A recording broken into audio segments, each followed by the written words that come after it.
tahu.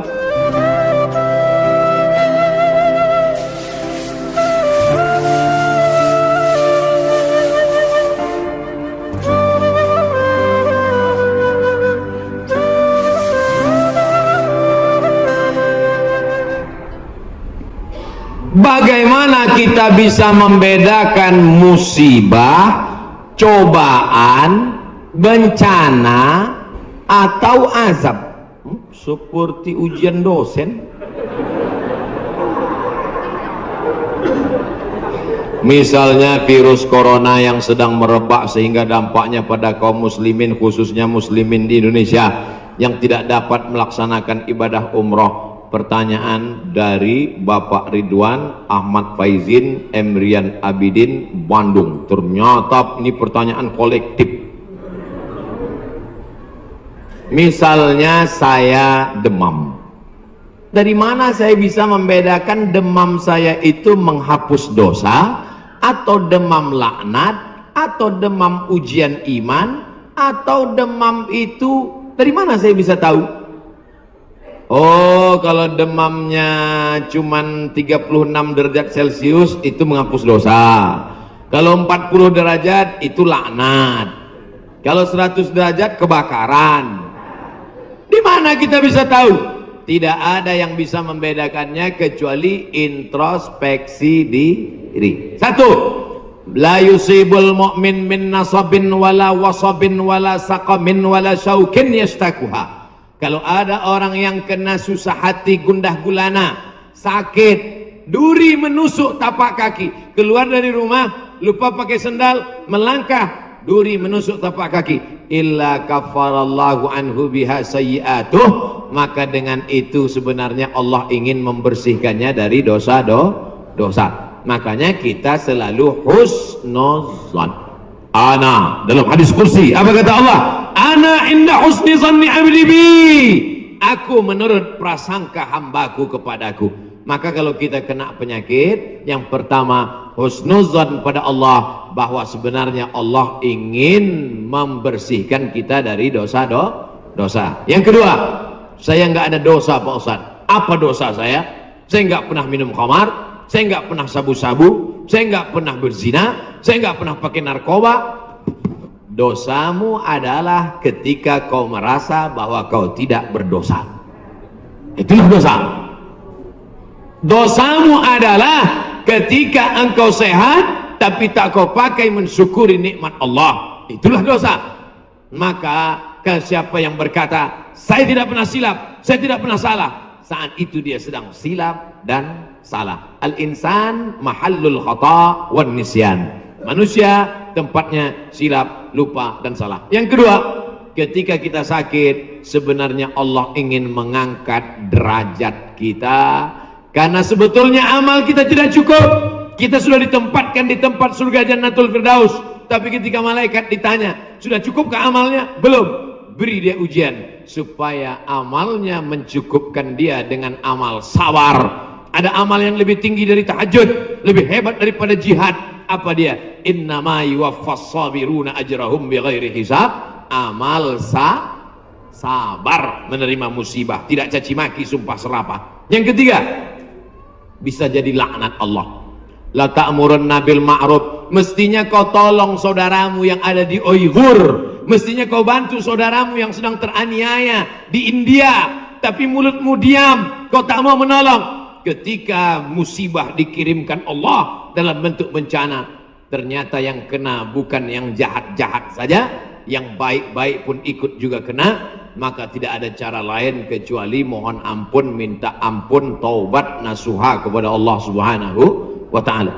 Oleh sebab itu maka yang bisa membedakannya hanya Allah, dan kita hanya berhusnuzon kepada Allah Subhanahu wa ta'ala. Ustadz Somad, saya manusia banyak dosa, tidak sholat Jumat. Kenapa nggak sholat Jumat?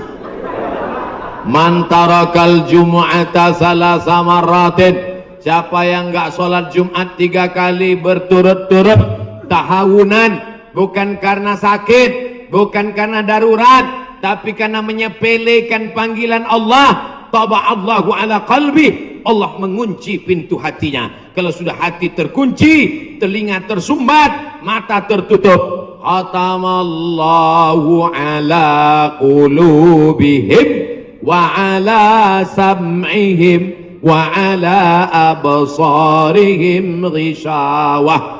3 kali sholat Jumat kau tinggalkan, Allah mengunci pintu hatimu. Siapapun yang ceramah tak akan masuk ke telingamu. Na'udzubillah.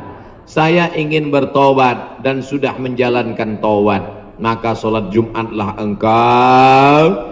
Siapa yang datang hari Jumat saat yang pertama seperti berkurban seekor onta, datang pada saat yang kedua seperti berkurban seekor lembu, datang saat ketiga seperti berkurban seekor kambing, datang saat keempat seperti berkurban seekor ayam, datang saat kelima seperti berkurban sebutir telur ayam.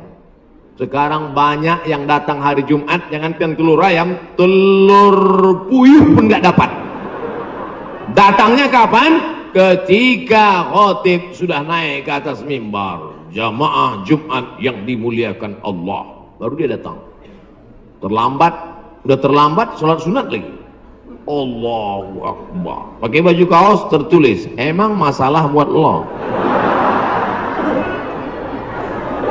Orang kalau taubat itu malu sama dosa-dosa masa lalu, bukan bangga. Ini banyak juga orang udah taubat. Ustaz Somad, saya ini baru hijrah. Dulu semua saya minum, semua narkotika saya pakai. Ente taubat apa sombong? Orang taubat mengenang dosa itu melelehkan air mata, nangis. Ada juga bukan bangga.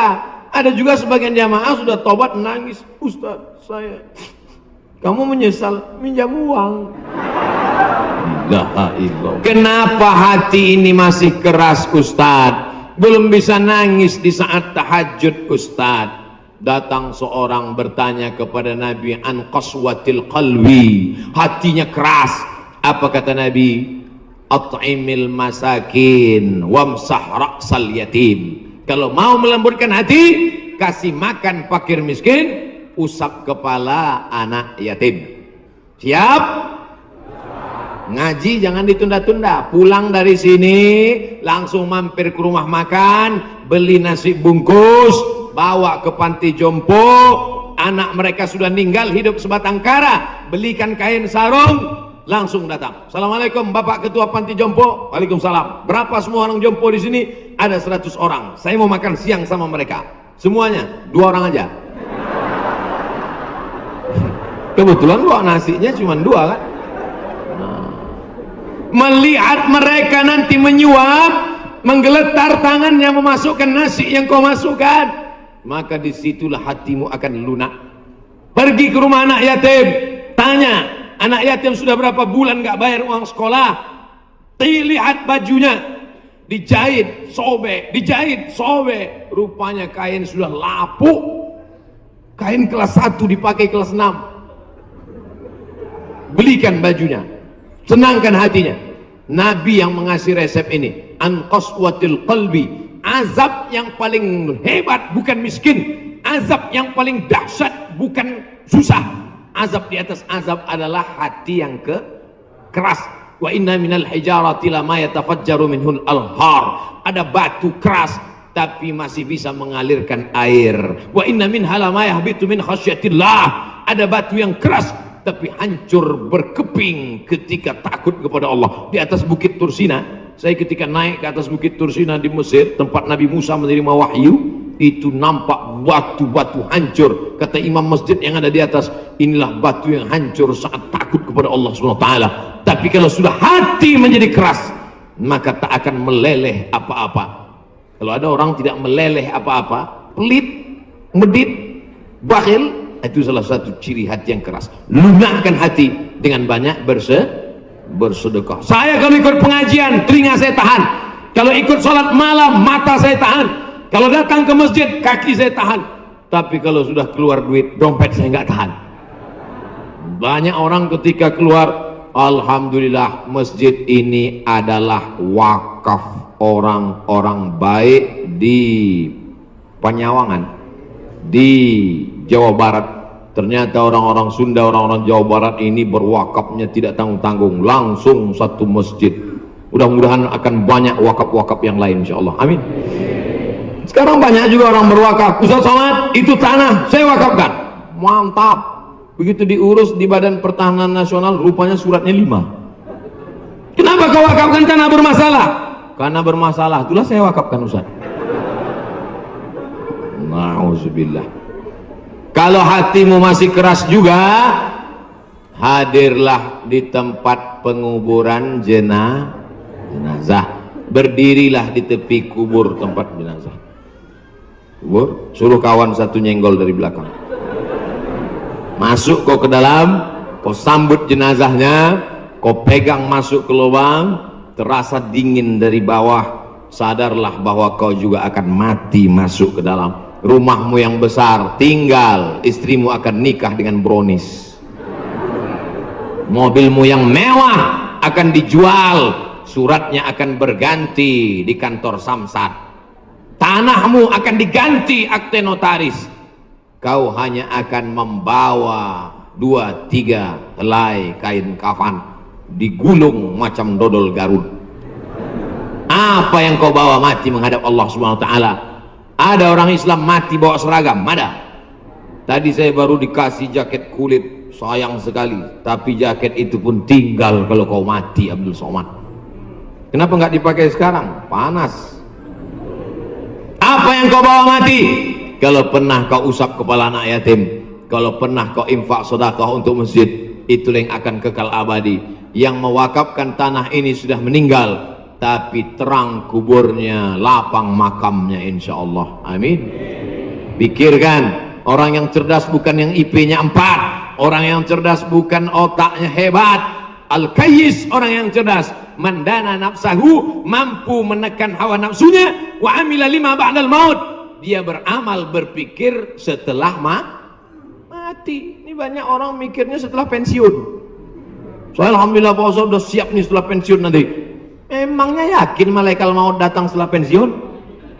Banyak malaikat maut datang sebelum pensiun. Pikir baik-baik. Pikir itu pelita hati. Lama berpikir sakit hati.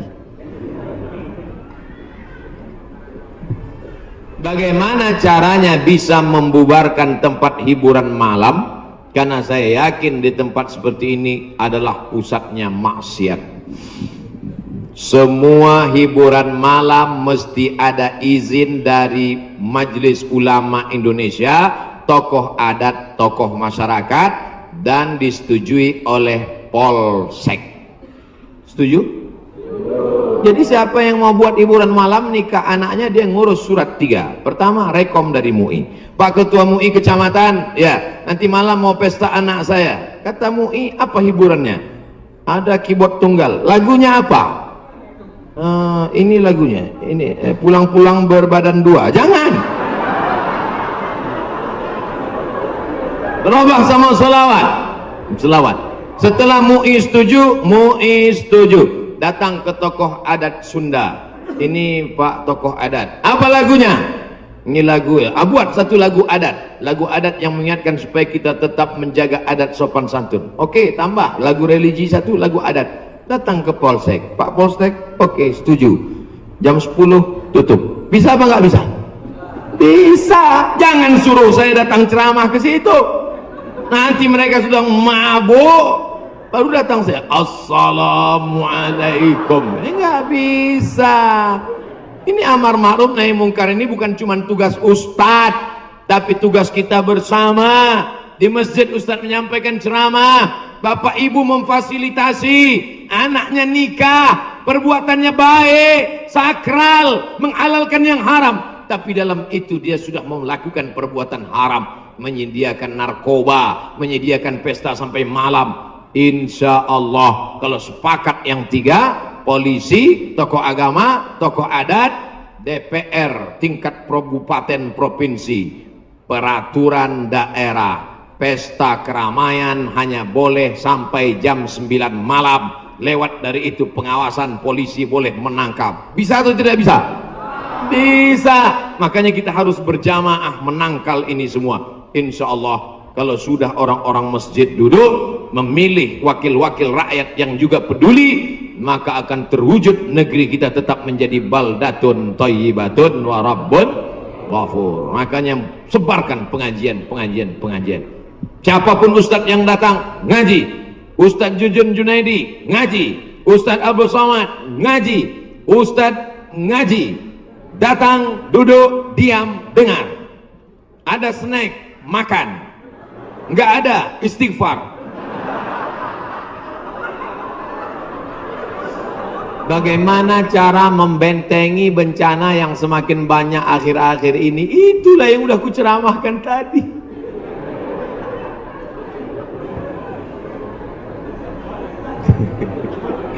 Itulah yang udah kita bicarakan selama 1 jam 15 menit tadi, brother.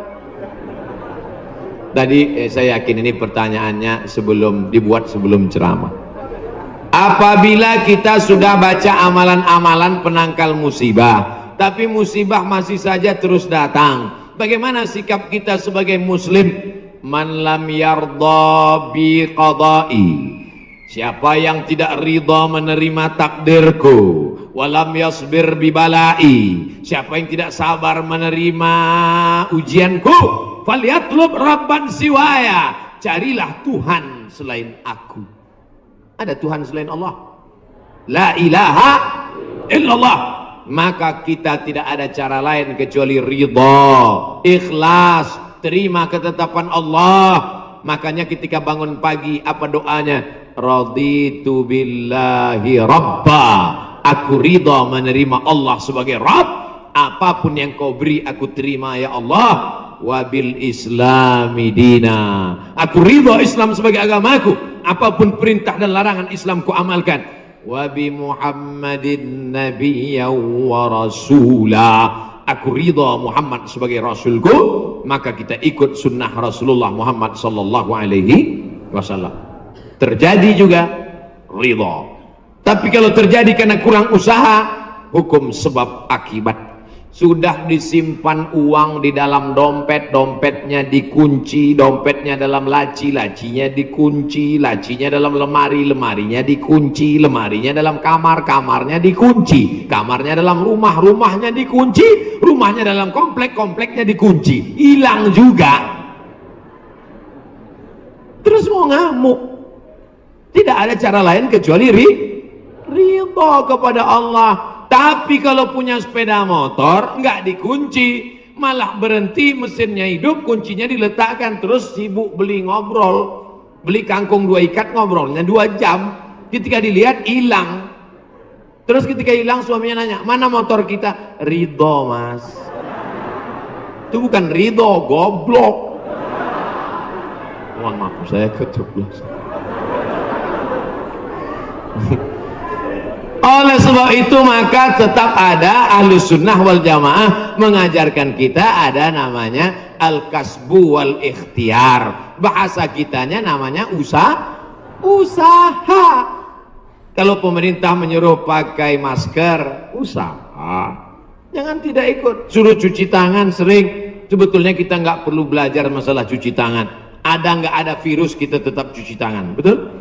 Subuh cuci tangan, zuhur cuci tangan, asar cuci tangan, maghrib cuci tangan, isya cuci tangan, tahajud cuci tangan, witir cuci tangan, duha cuci tangan. Orang Islam paling sering cuci tangan. Makanya saya heran kalau sampai anak-anak kita diajarkan, mama siapkan gayung sama sabun. Untuk apa nak? Hari cuci tangan internasional. Loh, kita nggak perlu diajari cuci tangan. Nanti takutnya 20 tahun akan datang ada lagi namanya Hari Cebok Nasional. Dari 14 abad yang lalu kita sudah bersih, betul? Tidak akan ada bakteri bersarang di ujung-ujung jari kita karena kita paling sering cuci tangan. Tidak akan ada bakteri yang bersarang di ujung kuku kita karena kita paling potong kuku hari Jumat. Kalau seminggu tak akan mungkin kukunya panjang. Makanya Nabi berkata, asfaraka, kukumu kenapa panjang? Inna syaitana yaqudu ma tala minha, setan duduk di kuku yang panjang. Makanya pertama yang dijaga dalam Islam adalah kebersihan. Kuman datang, binatang dipotong. Setelah dipotong darahnya keluar karena ternyata bakteri ada di dalam darah. Setelah darahnya keluar dipotong-potong, dicuci sampai 4 kali. Ibu, Saya tidak punya saudara perempuan, waktu masih kecil di rumah, bantu ibu di rumah, saya disuruh cuci. Selamat, cuci daging, saya cuci. Kalau ayam 2 kali, kalau kambing 4 kali. Kenapa gitu, Mak? Ayam kakinya 2, kambing kakinya 4. Saya nggak tahu, anak kecil. Sekarang saya baru tahu, ternyata ayam dagingnya putih, darahnya nggak banyak, 2 kali sudah bersih. Tapi kambing sekali masih merah, 2 kali masih merah, 3 kali agak pucat, 4 kali bersih. Setelah itu baru dimasukkan, dibuang airnya, disolawatkan, baru dimasak. Mereka tidak, kambing tidak dipotong, kambing matinya di stunning. Ada pistol, tapi pelurunya nggak keluar, ditahan. Itu skalanya 8, ditembakkan ke kening sapi, tembak ke kening sapi, sapinya mati, darahnya nggak keluar. Kalau sampai 8 mati, tapi kalau 7 bodoh aja. Itu sapi-sapi dari Australia yang datang ke tempat kita yang liar seperti banteng, itu ditembak otaknya skala stunning 7. Bodoh. Ibu kalau ada bapak yang liar, tembak skala itu. Mas, mama mau pergi arisan, pel lantai, mandikan anak, dan papa. Nah itu udah kena stunning. Jangan diamal. Tidak dipotong, hanya stunning 8 skala, akhirnya sapi tumbang, darahnya masih dalam daging, bercampur dengan darah bakteri penyakit, dipotong-potong, diletakkan di atas api yang tidak terlalu matang, bolak-balik, nggak dicuci, darah nggak keluar, masuk ke dalam roti, dicampur, dimakan, barbecue. Habis dimakan, kena penyakit, medco, ko sapi, med gila, medco sapi gila. Sapi aja yang halal bisa menjadi penyakit, apalagi yang dimakan kelelawar, Batman. Maka kita disuruh kulu, makanlah. Tapi yang dimakan itu apa? Min thayyibat. Thayyib artinya baik, baik. Dulu thayyib baik, sekarang thayyib nggak pulang. Mohon maaf Pak Thayyib nyantur sih. Masya Allah, tabarakallah.